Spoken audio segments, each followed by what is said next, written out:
আসসালামু আলাইকুম।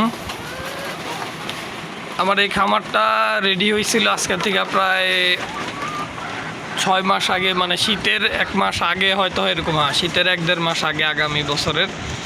তো মোটামুটি এই পর্যন্ত অনেক সুন্দরভাবে খামারটা দাঁড়ায় গেছে। যদি আমি মুরগিগুলো দেখে, এগুলো আনছিলাম একদম 1.5 মাসের বাচ্চা, এগুলো এখন ডিম দেয়, সবই ডিম দিতেছে। আল্লাহর রহমতে কোনো রোগ বিরোগ এই পর্যন্ত হয়নি। আমরা ভ্যাকসিনটা প্রতি 1.5 মাসে রানীক্ষেত আর ব্রঙ্কাইটিসটা কন্টিনিউ রাখতেছি, যদিও দেশি মুরগির গাম্বুরাটা লাগে না।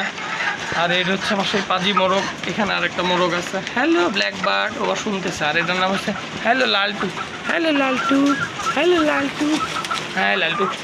এখানে এই যে এই মোরগের বয়স প্রায় 1.5 বছর। এই মুরগিগুলোর বয়স প্রায় 1.5 বছর। আর এগুলো হচ্ছে সব নতুন, এই যেগুলো হচ্ছে সবই নতুন মুরগি।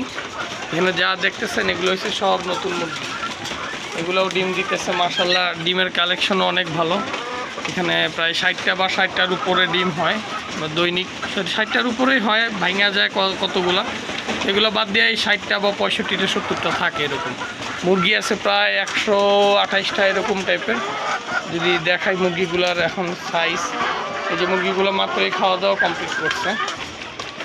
দেখে মুরগিগুলো কতটা সুস্থ, কতটা সুন্দর আছে, কতটা সুস্থ আছে এই মুরগিগুলা। সবাই দোয়া করবেন আমি যাতে সামনে আরও ভালোভাবে এগুলো পরিচর্যা করতে পারি।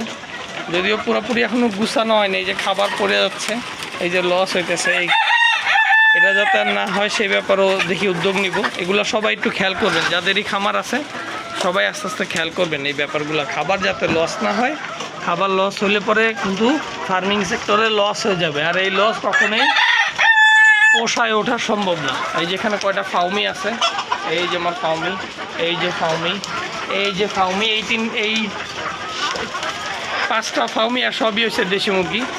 তালার মতো এই অবস্থা। এটা একটা খুব সুন্দর মুরগি, আমি যদি দেখাই।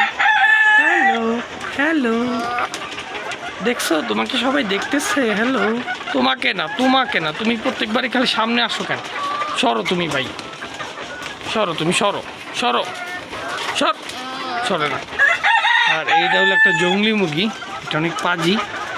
এই যে কালোটা, এটা অনেক জংলি একটা মুরগি। ওই ওই এই মুরগি, তাই আমি একটু ভদ্র আছে আগের থেকে। ঠিক আছে, সবাই দোয়া করবেন, সবাই দোয়া করবেন আমার খামারের জন্য।